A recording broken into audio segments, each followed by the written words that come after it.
Yeah, I've been calling for outlawing the Republican Party and shutting down Fox fake news for 20 years now. Yeah. At one time, that was dismissed as a radical idea by a fringe left nut, but today a significant faction of the Republican Party is fighting RICO charges and a slew of indictments for election fraud in a number of states, while the head of the party is looking at a potential hard time in prison for breaking various laws, including the espionage statute.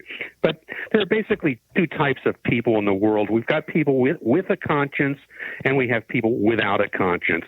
Now, sure, this is a generalization, but some people tend to identify with the oppressed and people who are marginalized. They tend to advocate for mitigating the suffering and social issues that are induced by poverty, and they don't feel that controlling and suppressing the choices of others is a moral agenda unless their choices are hurting someone else.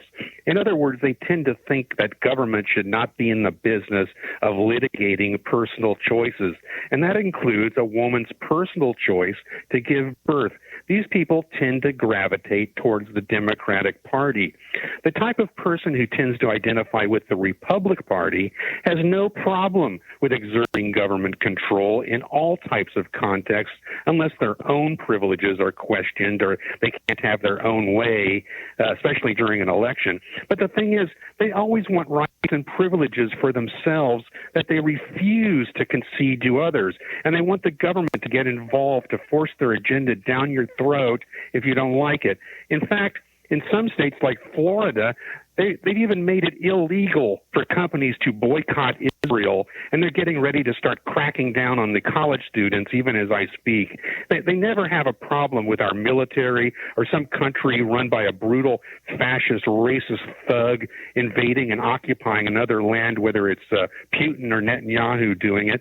It's the my country right or wrong mentality, no matter how wrong. It doesn't matter. They rarely, if ever, have a problem with the cops assaulting or murdering people they view as outside their own demographic agenda, whether it's blacks, Mexicans, Muslims, or whoever. But yet they're whelping about the insurrectionists who beat the cops up being so-called political prisoners. Now, these people are sociopaths, and their party is the Republican Party. And the latest revelation is about the proto-fascist slag in South Dakota, Governor Kristi Noem, who we now know likes to abuse animals. She gets her kicks from shooting a defenseless puppy that didn't conform to her expectations.